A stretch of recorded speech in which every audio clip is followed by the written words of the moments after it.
Hello दोस्तों, good morning.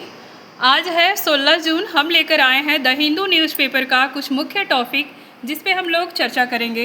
देखिए क्या है हम लोग का पहला टॉपिक, डीजल पर एक्सपोर्ट ड्यूटी बढ़ी। सरकार ने सोमवार देर रात एक बड़ा फैसला लेते हुए डीजल पर निर्यात शुल्क बढ़ाकर ₹14 प्रति लीटर कर दिया है। हालांकि पेट्रोल की ड्यूटी में कोई बदलाव नहीं किया गया है। वैश्विक स्तर पर कच्चे तेल की कीमतों में उतार चढ़ाव और देश के भीतर ईंधन की सप्लाई व कीमतों को नियंत्रित रखने के लिए सरकार समय समय पर यह कदम उठाती है। इससे घरेलू बाजार में डीजल की उपलब्धता सुनिश्चित करने में मदद मिलेगी। हम लोग का नेक्स्ट पॉइंट है स्वदेशी क्रूज मिसाइल का सफल परीक्षण। रक्षा अनुसंधान और विकास संगठन DRDO ने उड़ीसा के तट पर स्थित डॉक्टर APJ अब्दुल कलाम द्वीप से लंबी दूरी की मारक क्षमता वाली long range land attack cruise missile का सफल परीक्षण किया है। यह भारत के स्वदेशी मिसाइल कार्यक्रम के लिए एक बहुत बड़ी सफलता है। यह मिसाइल ज़मीन पर मौजूद लक्ष्यों को बेहतर सटीक तरीके से निशाना बनाने में सक्षम है, जिससे भारतीय सेना की रणनीतिक ताकत काफ़ी बढ़ जाएगी। देखिए नेक्स्ट न्यूज़ क्या है, नीट UG 2026 परीक्षा सुरक्षा की समीक्षा। मतलब ये पॉइंट पढ़ के ही ना मतलब क्या बताएं, एक अजीब सा फीलिंग्स आता है। चलिए देखिए क्या है इसमें। केंद्रीय गृह सचिव गोविंद मोहन ने राज्यों के साथ मिलकर आगामी नीट UG री एग्जामिनेशन की तैयारी और सुरक्षा व्यवस्था की समीक्षा की है।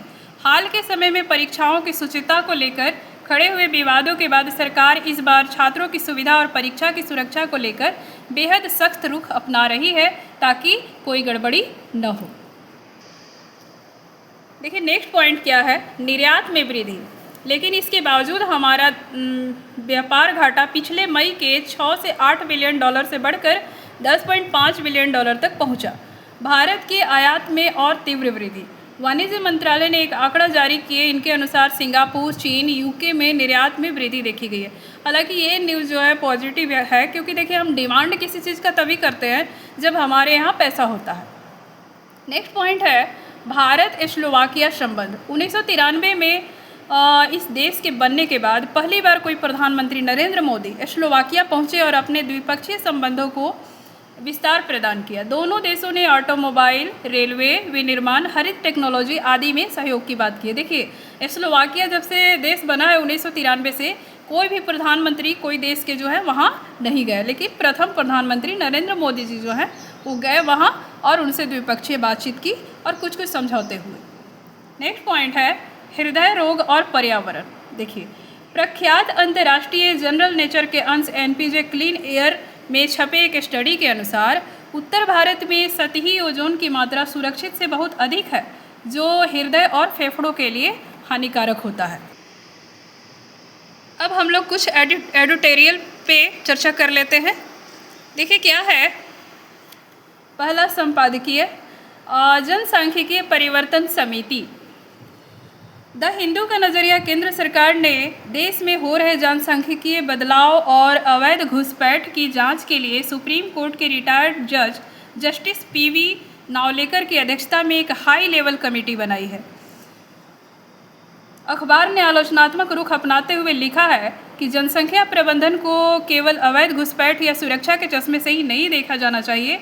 भारत में गिरती जन्म दर और बढ़ती जीवन प्रत्याशा के कारण बुजुर्गों की संख्या बढ़ रही है। सरकार को इन मुद्दों पर व्यवहारिक और संवेदनशील दृष्टिकोण अपनाना चाहिए।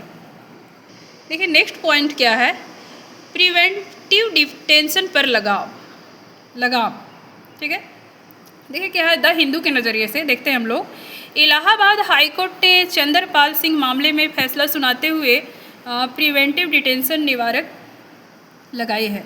कोर्ट ने साफ किया है कि मामूली आपसी विवादों या विरोध प्रदर्शनों को दबाने के लिए शांति व्यवस्था के नाम पर किसी की व्यक्तिगत स्वतंत्रता नहीं छीनी जा सकती। हाई कोर्ट का यह फैसला नागरिकों के अधिकारों की रक्षा के लिए एक बेहतरीन कदम है। नेक्स्ट पॉइंट है अंतर्राष्ट्रीय रणनीतिक समाचार से रिलेटेड, अमेरिका और ईरान शांति समझौता को लेकर। देखिए क्या है इसमें, अमेरिकी राष्ट्रपति डोनाल्ड ट्रंप ने ईरान के साथ एक शांति समझौते की घोषणा की है। इसके तहत स्ट्रेट ऑफ हॉर्मुज से अमेरिका नौसेना की नाकेबंदी हटा ली गई है। स्ट्रेट ऑफ हॉर्मुज दुनिया का सबसे महत्वपूर्ण तेल व्यापार मार्ग है। इस समझौते के बाद वैश्विक बाजार में कच्चे तेल की कीमतों में भारी गिरावट देखी गई है, जिसका सीधा फायदा भारतीय अर्थव्यवस्था को कम आयात बिल के रूप में मिलेगा। ये बहुत ही अच्छा न्यूज़ है, क्योंकि ये तेल का संकट की वजह से बहुत ही परेशानी होती है। देखिए नेक्स्ट पॉइंट है, ओमान से सुरक्षित लौटे 20 भारतीय नाविक। ओमान के बंदरगाह के पास हमले का शिकार हुए मालवाहक जहाज MT जलवीर के सभी 20 भारतीय चालक दल के सदस्य सुरक्षित भारत लौट आए हैं। मस्कट में भारतीय दूतावास ने इसकी पुष्टि की है। यह घटना दर्शाती है कि पश्चिम एशिया के समुद्री मार्गों में तनाव अभी भी बना हुआ है, लेकिन भारतीय विदेश मंत्रालय की त्वरित कूटनीति के कारण नागरिकों को सुरक्षित बचा लिया गया। अब देखते हैं कुछ शॉर्ट्स न्यूज। केरल ने आज 16 जून से जनगणना के लिए स्वयं गणना की प्रक्रिया शुरू कर दी है, जहां लोग खुद ऑनलाइन अपनी जानकारी दर्ज कर सकेंगे। खेल जगत में देखते हैं, महिला T20 विश्व कप में भारत की पाकिस्तान पर बड़ी जीत के बाद दोनों देशों के खिलाड़ियों के बीच मैच के बाद हाथ न मिलाने को लेकर विवाद खड़ा हो गया। चलिए आज के लिए बस इतना ही। आप लोग देखिए वीडियो को, शेयर कीजिए, सब्सक्राइब कीजिए, लाइक कीजिए। बहुत बहुत धन्यवाद।